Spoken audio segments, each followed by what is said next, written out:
Hey everyone, so today we're going to be talking about what push protocol is, what problem it solves, and most importantly, by the end of this workshop, we're going to be doing a lot of demos of how you can integrate notifications, chat, and video calls into your own protocol. So we're all used to receive notifications from Web 2 services. We receive a notification whenever someone sends you a new email. We receive a notification whenever someone deposits money into our bank account. Or receive a notification whenever our favorite influencer tweets about something. So the concept of notifications is not new at all. And we're used to Web 2 services to reach out to us to inform us about something that we're interested in. The thing is, in Web 3, there was no such a thing before push. There was no way for protocols to reach out to users to inform about something. And the question is, why would protocols would like to reach out to users to inform a particular user? And here are some applications for this. Imagine your favorite DAO, they have created there's a new governance proposal, and let's say it's a very important proposal and you are part of the DAO, so you want to be be an active member and cast your vote for a governance proposal. Well, for the user experience point of view, it's much better if you receive a notification whenever there is a new governance proposal, instead of you going, for example, to Discord or Twitter and and be always up to date to all the governance discussions, right? It's much better for you to receive a notification whenever there's a new governance proposal. Another application for this is for DeFi. It's much better user experience to receive a notification before you actually are liquidated, right? You don't want to, it's not good user experience for the user to go to the DeFi protocol and keeps checking their collateral to see if they're not getting liquidated. Lastly, for NFTs, so whenever, let's say there is you have a very nice NFT and you put your NFT into auction, it would be very nice for you to receive a notification whenever someone places a bid on your NFT. So the applications are completely endless, but the point is just there are a lot of use cases where notifications are very, very important in Web3 space, and the concept of notification is not new at all. So the solution that Push Protocol is building is, first of all, it is a open communication layer. That means that any SDK, any client can simply tap into the network and fetch, for example, all the notifications from a particular wallet address, or they simply can fetch all the chat messages from a particular wallet. The notifications that Push Protocol is building, they are completely dynamic. That means that what the notification is going to look like, what's the notification payload is going to look like, it is completely up to the protocol to decide what's going to look like. For example, it can be a governance proposal, it can be a YouTube video, it can be a chat message. You can receive a notification saying that your friend 0xabc has texted you. And lastly, the solution is multi-chain. So Push Protocol, we are deployed on a lot of EVM chains, and soon we're going to be deployed on non-EVM chains as well. It is gasless, so for me as an end user to receive the notifications, I don't pay at all. And also for protocols to send notifications to the end user, as long as the notifications are off-chain, the users don't pay at all, because Push Protocol will provide both on-chain and off-chain notifications as well. On the demo, we're gonna explain the difference, and we're gonna do a code demo explaining the difference between those two. But if you just wanna notify using sending off-chain notifications, then it's completely free. Lastly, it is platform agnostic delivery. That means that you're gonna receive the notification we have multiple frontends, we have our mobile app, we have a browser extension, we have our own dApp, but by no means you have to install any of Push Protocol front ends to receive the notification. Any protocol that uses Push SDK or simply call push nodes directly, they can display the notifications to the end user. So the solution is front-end agnostic. Users don't need to know that Push Protocol exists to display the notifications. So for now, Push has sent over 45 million notifications. We have over 9,000 different subscribers, and we have over 600 integrations. And the point is to showcase, since notifications, they are completely dynamic, how a particular protocol is going to be used. It's going to be using notifications to reach out to you. The user is completely up to the protocol itself. So we can see we have a lot of applications for DeFi, DAOs, NFT infrastructure and services, as well as social. So the applications for notifications, they're completely endless, and it's up to the protocol to decide how they're going to integrate this. So as I said before, Push protocol, we have started with notifications, but this is just how we started. Push protocol also has we have something called Push Chat. We have built a wallet messaging protocol, where wallets can message each other, wallets can create a group chat, wallets can video call each other. So we're bringing all the Web2 user experience that we have, and now we're bringing this into Web3, where your identity is your wallet address. So no more need for phone number, email, or Discord IDs. You can handle all your communication using your wallet address. So as we can see here, we have here on the left how our dApp looks like, and here on the right, our mobile app. And as I said before, users don't need to go to Push Protocol, dApp, or mobile app to see the messages or see the notifications. Both our mobile app and dApp are using our own SDKs. So all this interface here can be used in any dApp that integrates Push Protocol, but we're just displaying here to showcase how the chat looks like. So what we can do with Push Chat, well, we can create native Web3 communities where we send messages using our wallet addresses. We can create group chats. We can create public group chats, token-gated group chats, private group chats. We can create a NFT-gated group chat where you only join the particular group chat if you hold a particular NFT. So we can see amazing applications that can come out of this. And of course, we have SDK where developers can easily integrate notifications chat or video chat into their own protocol. And in the demo, we're gonna dive deep into the SDK part. We recently announced something called Push Spaces. So the concept, it is exactly like Twitter Spaces, where the idea is with my wallet address, I can host a space where people can simply join audio only this space and ask questions and add reactions, and where people can start talk and interact with each other on different ways. So we can increase user engagement, user experience using only our wallet address. This is how Push Spaces look like, as we can see here. It's very intuitive. The concept is very similar to Twitter Spaces. The difference is we're using wallet addresses to do this. Here I have two videos. Here on the left, it just showcases how our mobile application looks like. And here on the right, showcasing a very early version of wallet video call. We have completely changed this, but this is a video showing how the wallet video call looks like. And here on the left, what we're doing, we're just synchronizing all the messages from our dApp with our mobile application, so we can we're going to download all the messages to our mobile app, so we can have the same experience from the mobile application in our dApp. And here on the right, we see one of our interns video calling himself using only his wallet address. Cool, so now let's start with some code demos. So now let's take a look on the Push Protocol dApp. Here on the left, we have 4 menus. We have the inbox menu, channels, chat, and spaces.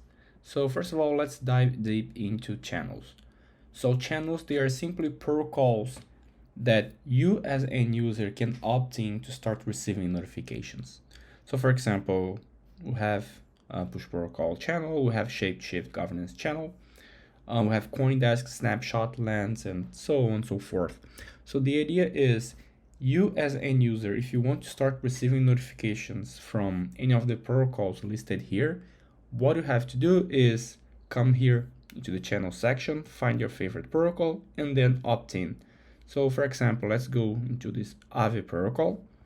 Let's say that I want to start receiving notifications from Aave. All I have to do is come here, click opt in.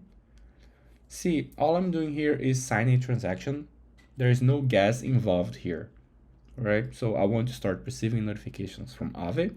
I click on sign, and boom. Now, whenever there is a new notification from Aave, I'll start getting notifications from them. And let's say from any given reason, let's say that I want to stop receiving notifications from this particular protocol, all I have to do is come here to opt out. I sign a message again, and then I will no longer receive notifications from that particular channel. Once you have subscribed or opt in to a particular channel, you're going to start receiving notifications. And so the question is, where do the notifications land, right? So as I said before, the notifications, they are platform agnostic. So that means that any front end, any protocol that integrates push protocol, they can display the notifications. That means our own dApp, right? Our own dApp is built using our own SDK. So let's take a look. Here on the inbox section, those are all the notifications that I have received. In this example, we can see here that I have notifications from Shapeshift and Coindex. See, and cryptocurrency jobs and so on and so forth. But any front end that integrates push protocol SDK, they can display the same notifications here in your own dApp. So this is how the notification looks like. So we also have another section here called chat. Once you click here, this is how the chat looks like. And yeah, from here I have logged in with my wallet, so then I can start messaging my friends, creating group chats. I can video call them. See, then I can simply go there and start messaging people from here. Now what we're going to do is we're going to create a channel and actually start sending notification to people. We have just seen how to receive notifications. It's simply a one-step process. I have to simply opt in into my favorite channel, and then I'll start receiving the notifications, and then the notifications, they can be displayed anywhere, right? In this example, we just seen how we can see the notifications from our own dApp, but on the other demo, we're gonna see how we can use the Push SDK to display the notifications in your own dApp. Now let's see how you can start sending notifications to your users.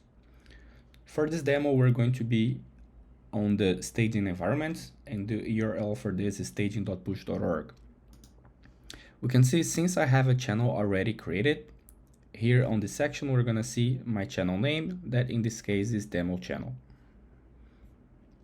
So since I have created a channel already, the only difference, if you haven't created a channel already, here we're gonna see here a button called create channel.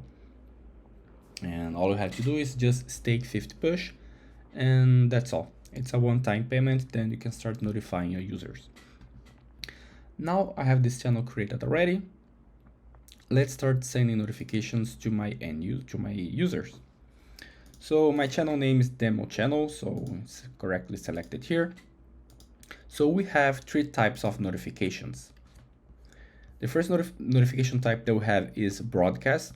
That means notify every user that has opted in to my channel. We have targeted notification. That means, hey, notify only this particular wallet address. Lastly, we have subset notification. That means notify an array of wallet addresses. For this demo, let's just notify everyone. So in this case, we want a broadcast notification. Let's add a title to our notification. So I'm gonna enable the subject here, and the title is gonna be my notification title. And here at the bottom, we're gonna see a notification preview. And let's add a notification message. It's gonna be hello world. We can add an image to our notification. We can also add a CTA link. That simply means call to action link, that whenever someone clicks on your notification, they're going to get redirected to this particular URL. In this example, let's just go to youtube.com. I'm satisfied with how my notification looks like, so let's send the notification. As we can see here, all we're doing is signing the notification payload, so there's no gas involved into sending the notification. We only paid upon channel creation, that was 50 push, but to send the notification, it's completely gasless. So all I have to do here is sign. We're preparing the notification is getting dispatched to our push nodes, and we see here we have just received the notification here. Why have I received the notification? It is because whenever we send a broadcast notification, that means that we're sending notification to everybody, including myself. So we just saw that we have received the notification here. If we go to the inbox here, we can see the notifications here as well. So if I click, I go to YouTube.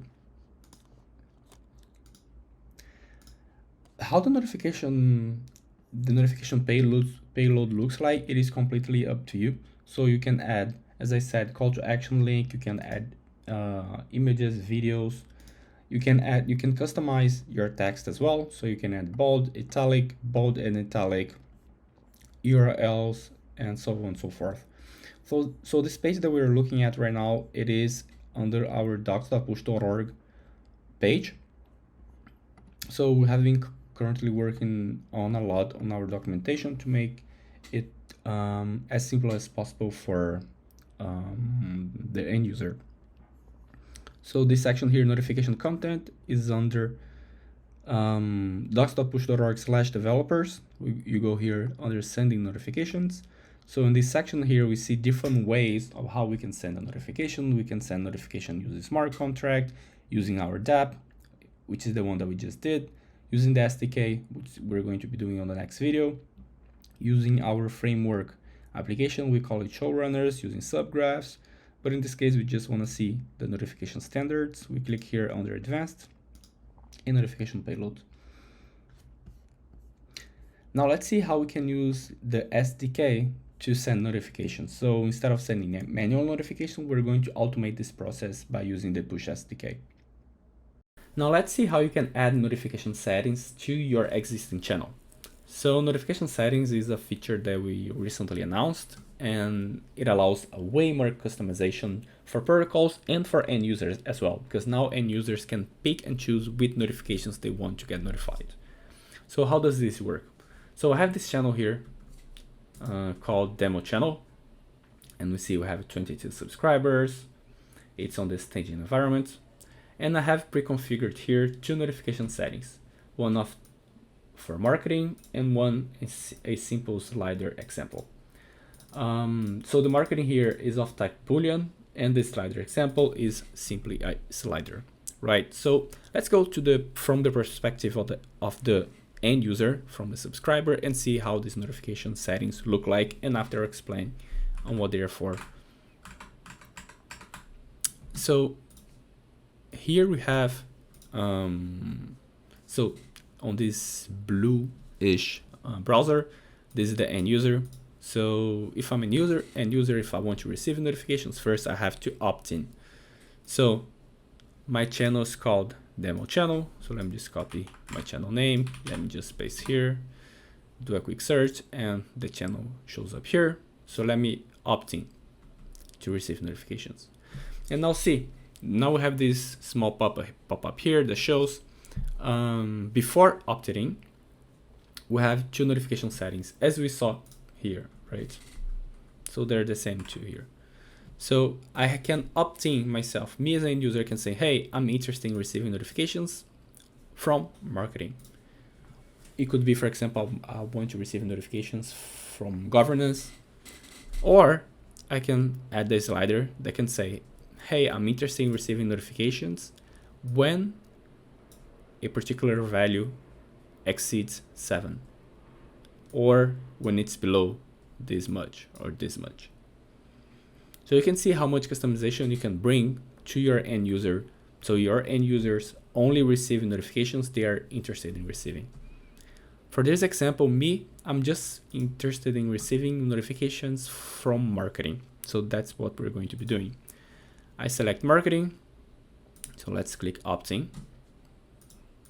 MetaMask shows this to me. I have to sign a message. There are no gas involved here. Perfect. I have opted in to receive notifications from marketing from the demo channel only. So every other notification type I will not receive. I will only receive notifications related to marketing, because that's what in this example I'm interested in. Perfect. So before going to send a notification, let's see how you can add another notification settings to your existing channel. So we can click here on manage notifications, and we see here the two previous notifications, notification settings. So let's add a new one. I click on add setting, and once you add a notification setting, this is going to be an on-chain transaction, so you must have both push tokens and some ETH. I click on add settings. Let me add my setting here. My cool slider example. That's how it's going to be called. I will not set this as default, and I want to enable the range, and the value is going to be from 2 to 32, and the default value is going to be 7. Those are just random numbers I'm adding here. So now you can see this is what the end user will see before opting into your channel. Right, and once you click on save settings here, you're going to be doing an on-chain transaction. And yeah, I just exit, but that's the idea. Perfect. So now let's send a notification. So the end user here, we have already opted in to receive marketing notifications, as we can see here. So at any given moment, you as an end user can just click here and then manage settings, and then you can change your notification settings from a particular protocol. So I'll be sending broadcast notification. That means send a notification to everybody. In this case, everybody who are interested in receiving notifications from marketing. Let's add a notification title. This is my title. What's the notification message? This is a marketing campaign. What the notification settings is gonna be marketing, and this is the preview of the notification. So we're sending a marketing notification, right? So let me click on send notification, and MetaMask appears here. So I have to send a message. There are no gas involved for sending these notifications. And see, I received here on the right and also here on the left. So I received here on the left because I'm a channel owner, and by default, I receive all the notifications. But see, I receive the notification which says this is a marketing campaign, which is correct. I'm interested in receiving notifications related to marketing. And this is the notification. Just refresh here. And here it is, the notifications here.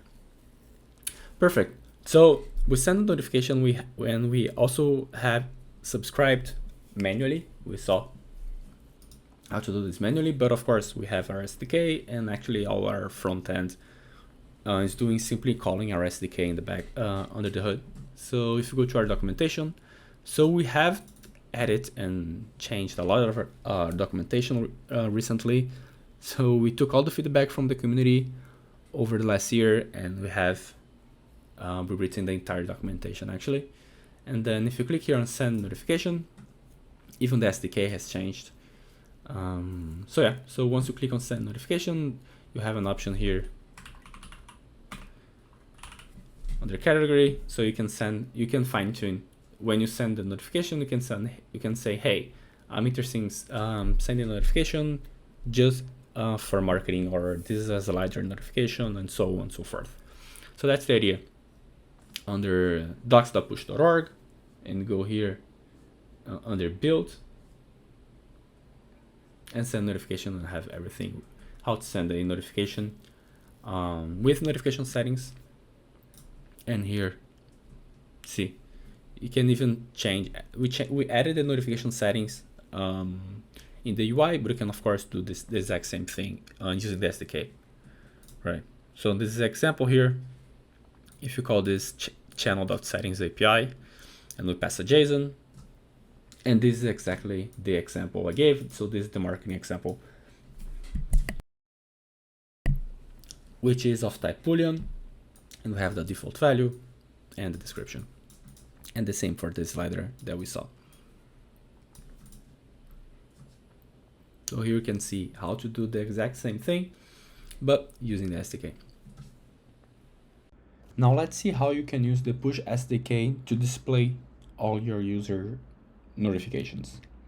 So as always, go to docs.push.org/developers. And for this demo, we're interested in the Push SDK section. Go to SDK packages, Push Protocol REST API for notification, then go to fetching user and channel details. So here's the code sample to get all the notifications, to get all the spam notifications, how to get all the channels your user has opted in, how to get all the channels information, and so on and so forth. And in this example, we're interested in getting all notifications from a particular user. So what I'll be doing is I'll be copying this code here to Visual Code, and let's take a look. So I have created a sample React application here. So I have added this address here. So in this demo, we're simply going to be fetching all the notifications from this particular wallet here. I have imported the REST API package from Push. And the code from the documentation I have pasted here. So under this use effect hook, we have created this notification function here that we're simply getting all the notifications from this particular user here in our staging environment. And then we're setting in this notifications variable here. All right, we simply get the notifications, and the function is called get feeds for the notifications instead of being called get notifications, but feeds is the same as notifications. So we get all the notifications, and then we set here on this notifications array. Then we take this array and we pass to this notifications component that I have manually created. And all this component is doing is simply calling our notification item component that we have in this Push Protocol UI Web SDK. So under this SDK, we have a React component. So we're just mapping over our notification array and passing the notification to this React component here. So let me run this code here and see what it looks like. So these are all the notifications from that particular wallet. So as we can see, the notifications are here, and the notifications displayed here are the same as in this user mobile application, the same as in browser extension, the same as in the Push Protocol dApp, because the notifications, they are platform agnostic. So the notifications, they are the same across all platforms. So this is the React component that we have. So especially for hackathon, it's very easy to simply add notifications, because all this UI we provide for you, so you can focus on the integration itself, and later on you can create your own components if you want to. Lastly, I just want to see how you can add this opt-in button, so your users can opt into your channel without going to Push Protocol to opt into your channel. So ideally the flow is the user is in your own protocol, in your own dApp. So let's say you want to notify your users whenever something happens, so you can add a button there saying, hey, opt in to start receiving notifications for this event. So the user opts-in to your channel, then the user will start receiving the notification. So for this, we have the opt-in function. So it is here, connect to MetaMask, opt-in channel.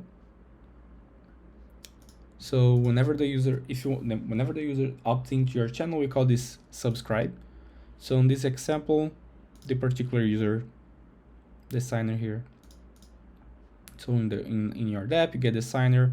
So you just pass the signer down to the subscribe function, And in this example, the logged in user will be subscribing to this channel here, right? And whenever we run the application, which is already running, if I click here, then the MetaMask will pop up, or your favorite browser wallet will be pop up, and then all the user has to do is to sign a message. Then the user will start receiving notifications from your channel right on your dApp.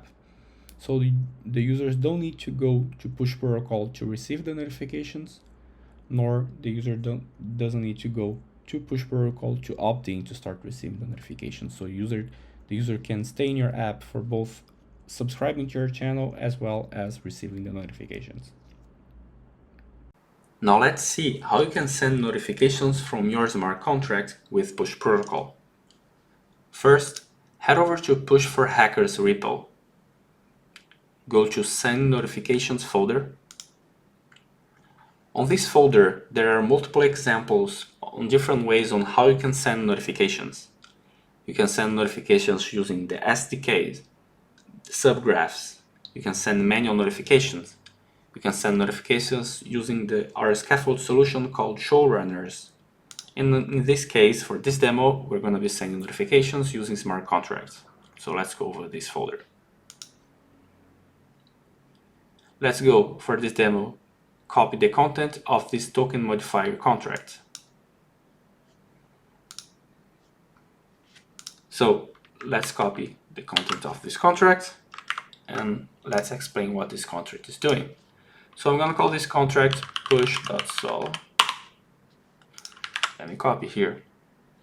So what this contract is doing is we're importing the ERC20 token contract from OpenZeppelin. We're defining the interface here for the communicator contract, which is the contract we're going to be calling, and we're going to be calling the send notification function to actually send the notifications. We're defining here the push contract. The push contract is an ERC20 token, which has a constructor, and upon deployment, we're going to be minting 1000 tokens to the deployer of this contract. We have here a public address that we call EPNS.com address. This address is going to depend on the chain your contract is deployed. For this demo, we're going to be deploying our contract into Coven. So let's get the corresponding address, the correct address for the communicator contract in Coven. So let's go to push.org documentation, docs.push.org. We have the communicator address deployed on multiple chains, but in our case, we are interested in the Coven chain.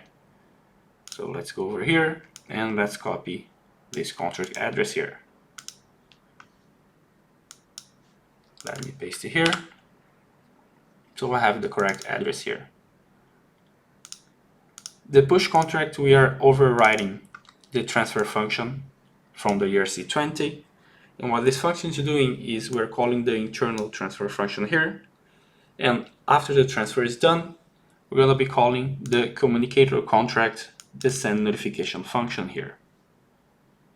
First, we're going to be sending notification from this contract address here, which I have selected here. So for this, let's get the correct address for the channel that we have previously created. So I have a channel here that I have already created. So let's copy the channel address. Let's head over to the contract and let's change this address here with the correct address from our contract. The 2 is the recipient of the notification, and here is the notification itself. If you go over to docs.push.org, we go over for each property here and we explain how you can prepare and set your notification payload. I just want to point out on this example, we are sending a target notification. And the notification content, notification body is going to have this content here. But please, for more information, go to docs.push.org. Here below, there are just 2 helper functions that we have created just to prepare the notification, so the notification appears good for the recipient. Let's compile our contract. So I'll press Command S. The contract was successfully compiled. So now let's deploy the contract. I have selected here injected provider MetaMask. We're indeed on the Kovo network. Let me select the correct contract, in this case, the push.so contract. Let's deploy the contract.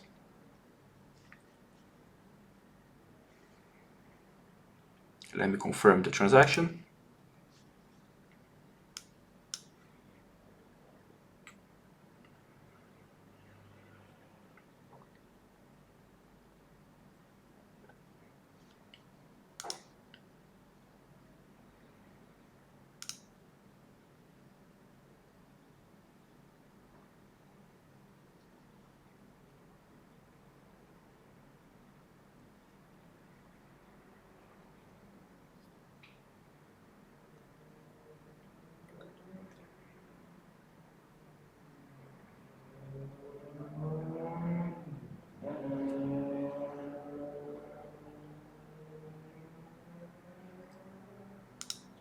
The contract was successfully deployed. So let's get the contract address. So the contract address was deployed on this address here. So after contract deployment, we just need one more step, which is head over to your channel that you're going to be sending notifications from. Click Add Delegate. Now you're going to set as delegate the contract that you have just deployed. Click on Add Delegate. Just confirm the transaction.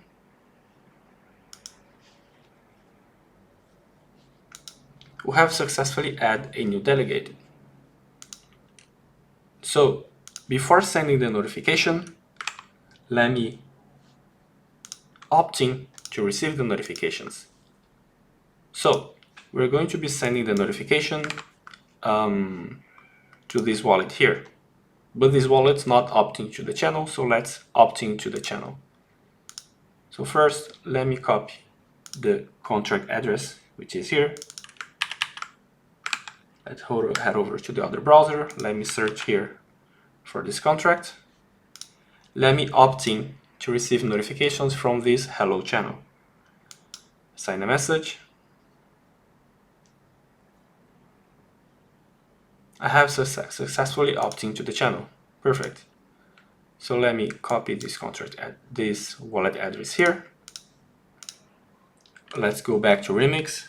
Let's expand our deployed contract and let's call the transfer function, which is this function here. So let's expand here. So let's send to this address here, the address that I just opted into the channel. Let's send 500 tokens. Let's click on transact and let's confirm.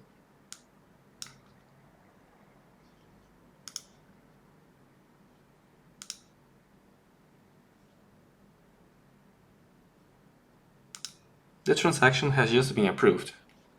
So just as a refresh, we call this function. We're going to be transferring the tokens, and after the transfer is successful, we're going to be sending the notifications. So let's go back to the other browser. Let's click on the inbox, and you should see the notification here, as we can see.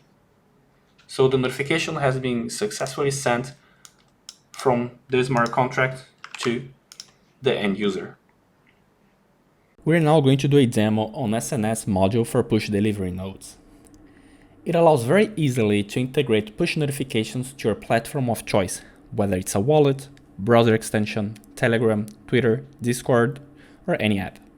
Push delivery nodes are a decentralized solution to enable Web3 to Web2 bridging. They allow any platform to receive communication from push storage nodes. The push storage nodes, they are responsible for validating and indexing all communication and tying them to your wallet address. The SNS module is a mid-level solution that eliminates all the heavy load of running a node or syncing information and gives you webhooks that you implement to start receiving notifications, chats, or any other Web3 communication in your software. It works by writing all the user's Web3 wallet communication into Amazon SNS as a topic. You, as a developer, only need to subscribe to the topic to start receiving those notifications. This eliminates the majority of infra building on the developer side when they are trying to create a POC out or ensure instant integration to Web3 notifications. So I've got here a demo, and on this demo, we're going to be doing a Telegram bot, right? So since we get the notifications from push delivery nodes, what we do with those communications, we can do anything we want. In our particular case, we're building a Telegram bot. So just before going over the code, all the code here, I'm going to provide the links by the end, so you guys can dive deep into the code. And also I'm going to provide the link for the documentation with further explanation. So here we just import everything, all the imports necessary to run the Telegram bot. And here is the webhook that we are creating. So whenever there is a new communication on the push delivery node, the SNS is going to be calling this webhook. And what this webhook is doing, all it's doing is taking the data, parsing the data.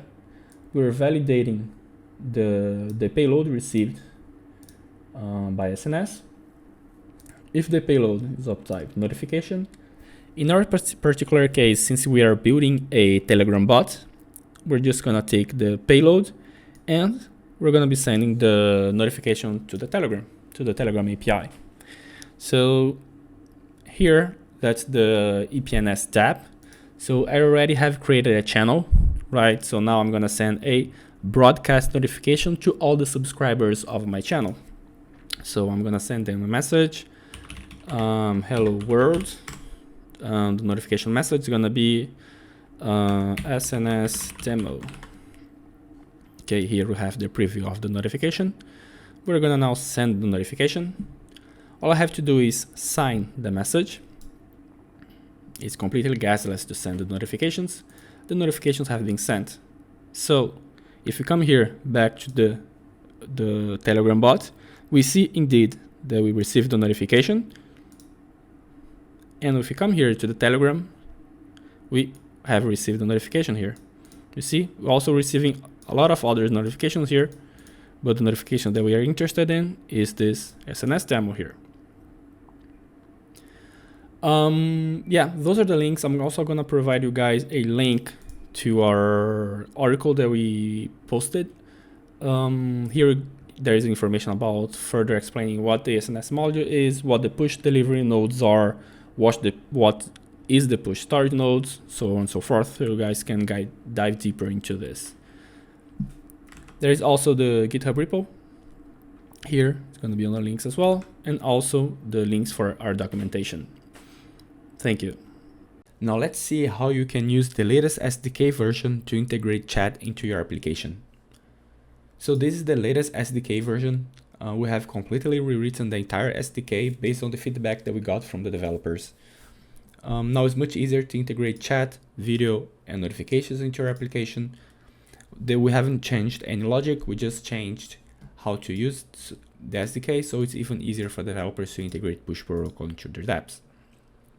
If you want to see which functions do we have or how to migrate from the old version to the new version, you can head over to our npm package here. The package is still the same, at push protocol / REST API. And over here we have, as usual, our functional calls and response types. And under here, this push API class section, we have here our new SDK functions. So you can see a new way to get, for example, all your chat messages and all your chat requests. And we also have here the expected response, so you can see what to expect when calling this function. So let's head back to our code here. So I have prepared a simple code demo here about using the chat part from our SDK. So what we're going to be doing here is the following. Let's go step by step. So first of all, I'm just creating two random wallets. I call here first signer, second signer. I'm using this new SDK function here to initialize the two users, right? So here we're doing all the creating the two users on the push nodes, creating the encryption keys, and the new function is called initialize. So we're just pass the sign here in the environment. In this case, we're just gonna use the staging environment. We have now the two users, so now we can just start sending messages between them. So for sending messages, we call the .chat.send. We're gonna pass the second user address and the message content. And this type is just, the example is just a simple hello world.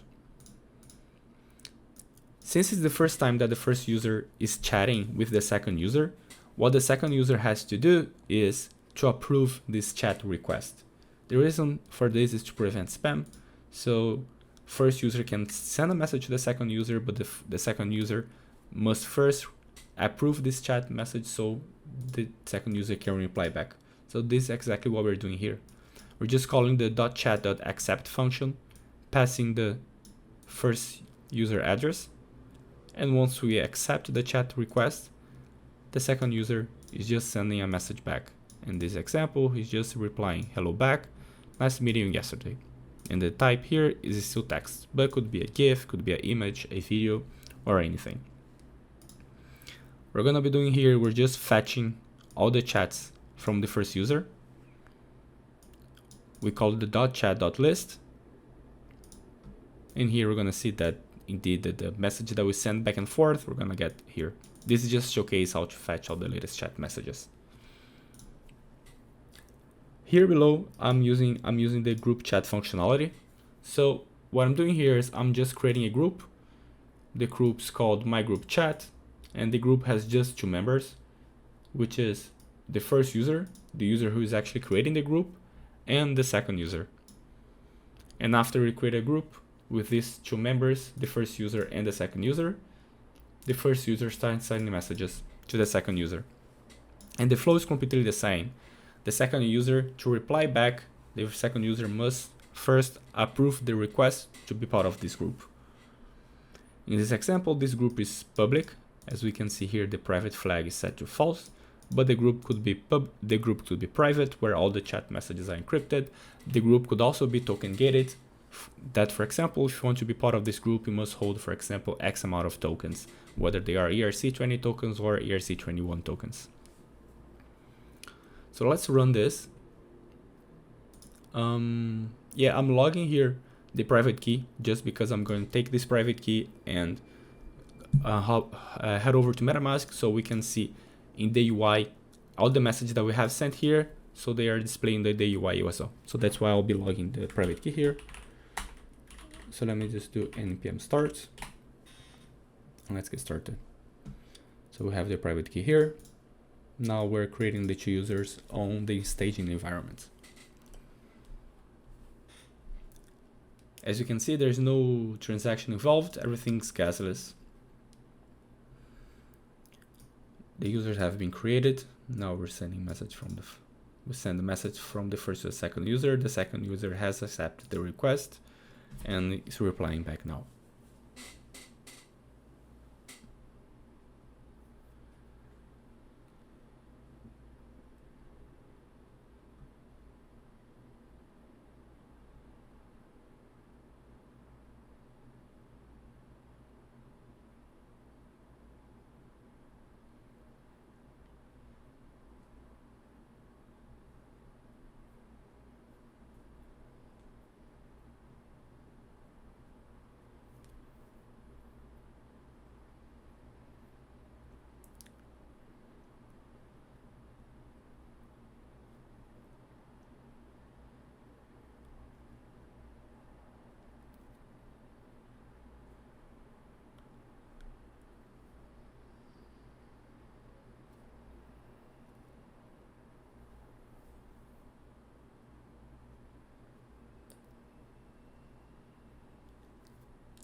The group chat message has been sent.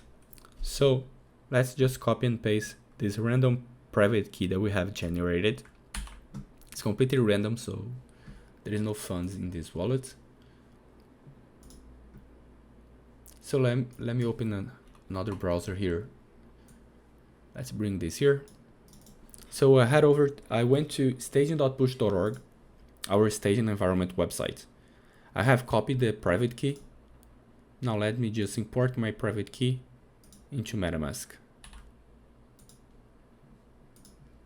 Let me just connect my wallet into this dApp, and we have connected. Now let's head over to the chat section here on the left, and now I'll be signing a message just to log in into PushChat. I have logged into PushChat. Now what's happening is the messages are getting fetched from the network, and as we can see here on the left corner, on the left part, we have indeed the two messages that we sent. First of all, we have the group chat here, and those are the 4 messages that we have sent. Hello from group chat, how we're doing, and 2 emojis. And here we have the wallet message in between the 2 random users that we have created. So in this demo, we saw how you can use the latest version from the SDK to use PushChat. You can also use the latest SDK version for integrating, as I said before, notifications and video. And now let's see how you can do this. Hey everyone, this is Madhu Gupta.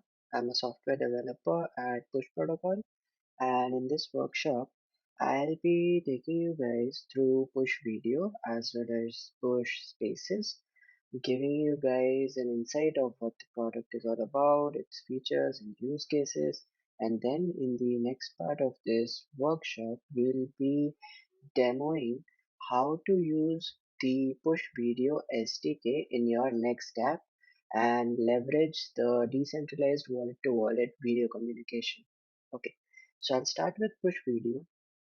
Push Video is essentially a decentralized wallet to wallet video calling solution which is chain agnostic and offers diverse use cases in any of your apps. The best part about our video SDK is that you can use it on your front end as well as back end. It does not depend whether you're using React or Vue or Angular or even vanilla JavaScript. It's compatible with all of those. Coming to the use cases of Push Video, so this could be used for customer support based video chat in decentralized applications, for secure video chat between your peers, maybe on a social networking platform, and even for educational platforms. Now coming to Push Spaces. Push Spaces is essentially an audio as well as video streaming solution which is decentralized and censorship resistant. The use cases of Push Spaces would involve, let's say, audio based collaboration between a group of people on a social networking platform or even for a DAO and stuff. All right. Now that was a bit about Push Video as well as Push Spaces. Now let me take you to the demo where I'll be using a next app and I'll integrate Push Video SDK with you to enable decentralized wallet to wallet video calls. By the way, this next app is available right here on our SDK repository. You just need to go to packages, then examples, and then SDK Frontend. Okay, so in here, I'll go to the video.tsx file under the pages directory. This TypeScript file basically houses the entire logic for establishing a video call. Along with this, we're gonna be needing a hook which I have prepared here.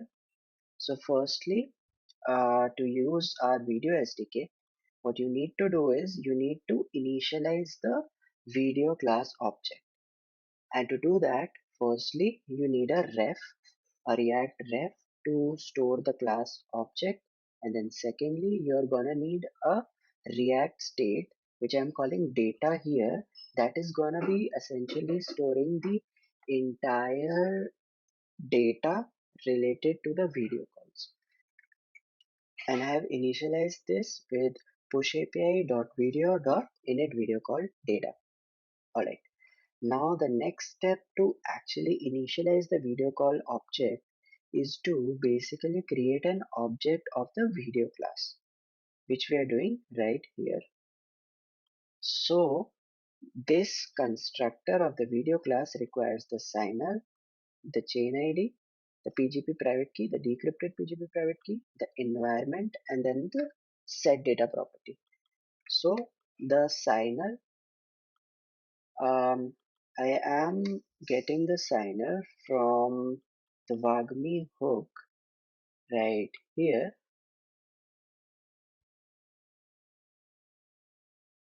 Yeah, and then the chain ID. So for Ethereum mainnet, that is 1. For Goerli, that is 5. The decrypted PGP private key, which I'm getting using this logic, using our SDK. The decrypt PGP key method basically. The environment. So here I'm using dev environment for this particular demo. And then the set data function. This is basically the React state changing function which we received while declaring the state. Okay, so once this is done, we are actually ready to fire a video call request.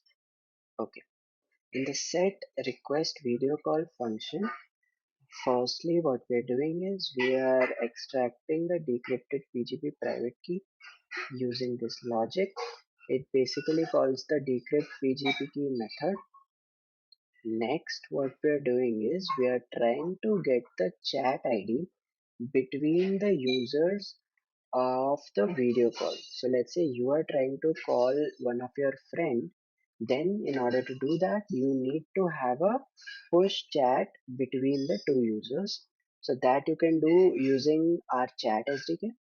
Basically here I am going to extract the chat ID between, as the example I mentioned, you and your friend. Okay. So firstly I'll call push API.chat.chats to fetch the chats of the current address. In that I'll be iterating through the response to find a chat which matches the address of the recipient, that is your friend's address basically. And once I do that, I'll take that chat ID with me. If it's not found, then we'll have to return as we need that chat ID. With those two things, that is the chat ID as well as the decrypted private key, we are now ready to fire a request. So to do that, firstly we are gonna set the data with the address, that is your address. Then I'll be adding the recipient address here. Next, I'll be updating the status to initialized, and then the chat ID which we just fetched. And lastly, there's a call to the class object dot create. So this is basically our video class object, and then I'm calling the create method on top of it. I am creating a media stream here basically with my video and audio turned on. Okay. So once that is done, we're gonna come to this use effect, this one. So this will be fired after we have set the request of a video call and when the stream is ready. Now we can fire the actual request method. Okay. So firstly we'll check whether we have the stream or not and if it's the current status, that is initialized. If that is true, then we are gonna go ahead with creating a request. So for creating the request, we are gonna need the address. This is the sender address, that is your address, and then the recipient address, that is your friend's address, and then the chat ID, which we have just placed in the data object right here in set video call request. Okay, so this is step 2 done. The step 1 was to initialize the video object. The step 2 is to fire the request. That is done as well. Now the third step comes, and that is we need to receive this request somehow. So basically the request is a push notification fired from your computer to your friend's computer. Basically from the initiator's computer to the recipient's computer. Now, in order to receive this notification, we are gonna set up push sockets to do the same. So that is where this hook comes into the picture. And basically what I'm doing here is I'm adding certain socket events. So the first is connect, then disconnect, and then the user feeds. So this one is very important. Basically, here is where we'll be receiving the push notifications. So what I'm doing is whenever I receive a feed item, I'm updating a state, and that state actually lives here. One second. Yeah, this one. Okay. So we are gonna update that state whenever we receive a socket event of a push notification, and we call connect if the push socket is not connected in this use effect.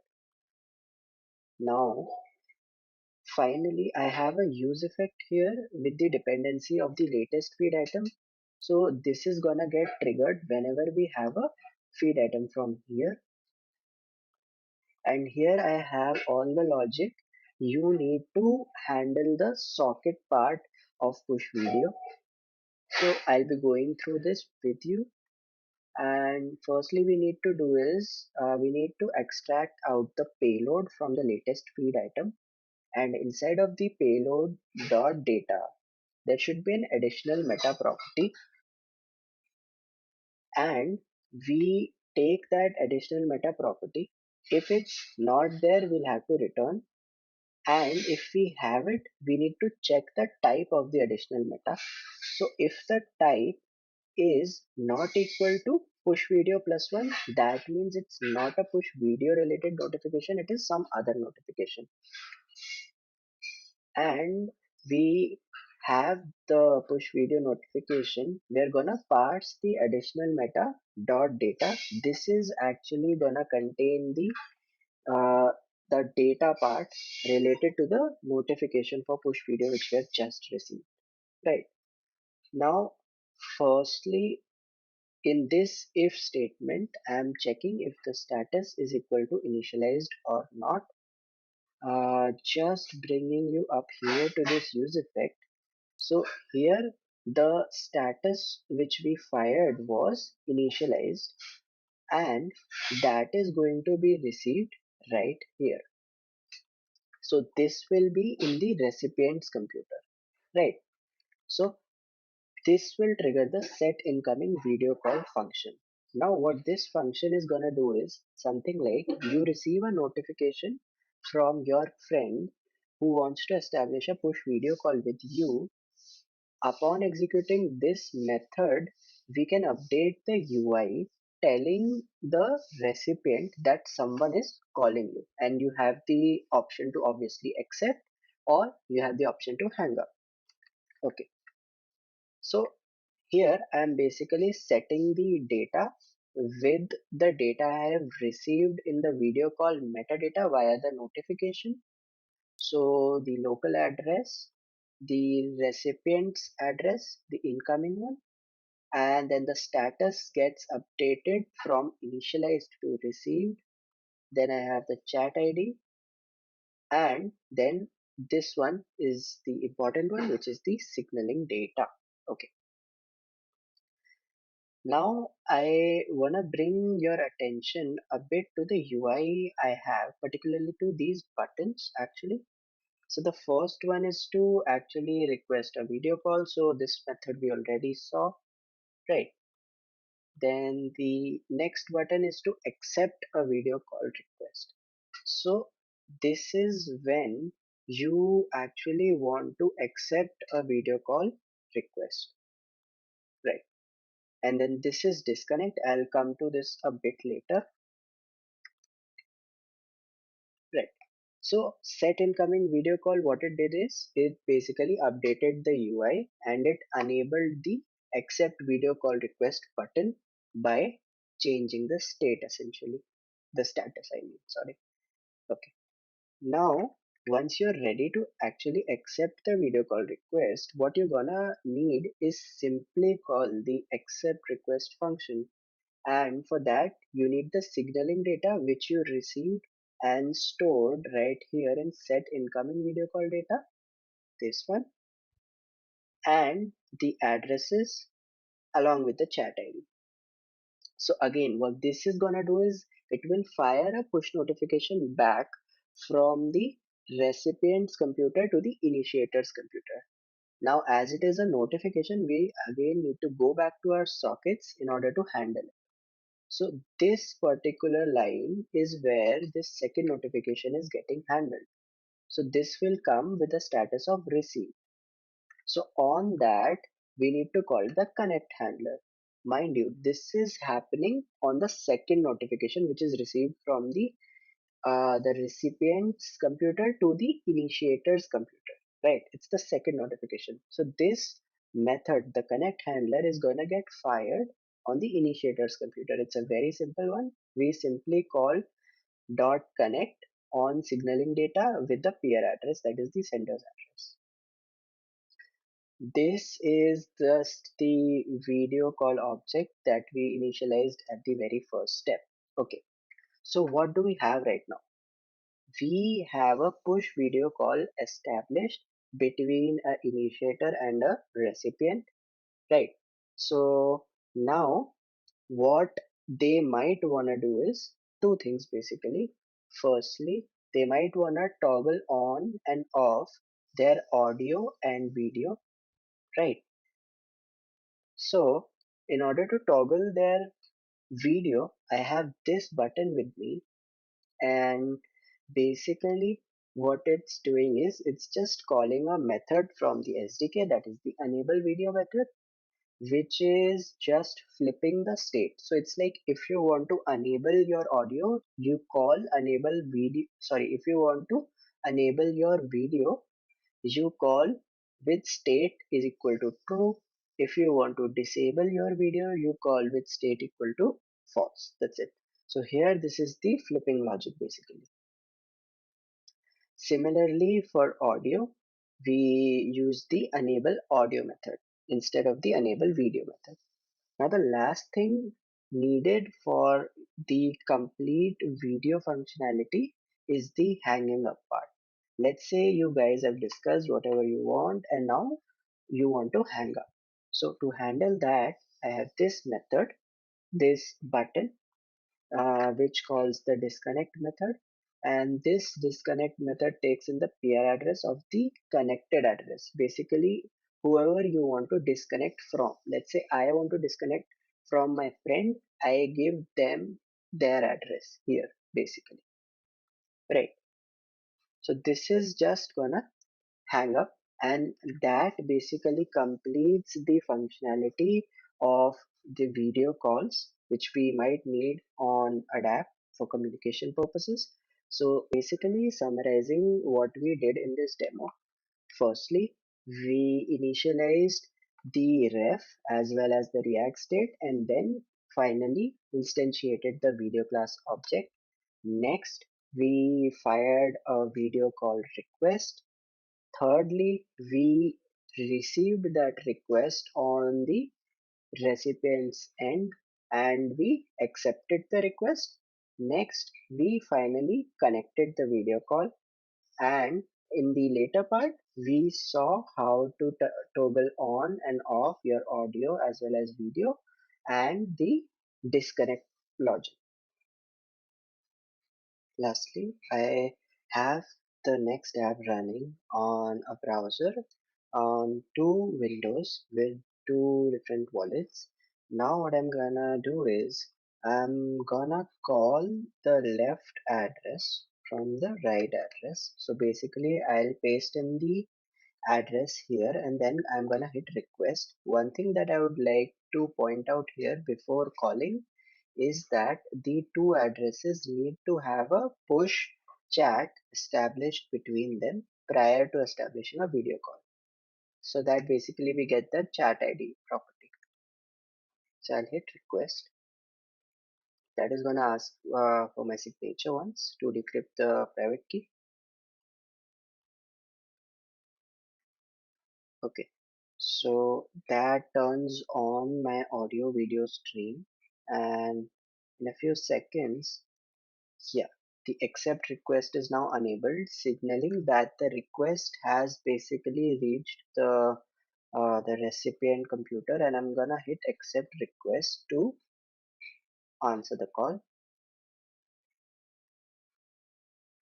All right, so we have the video call established, and now I'll try to toggle off my video. So as you can see, it reflects on the other end, as well as I can toggle off my audio, which reflects here as well,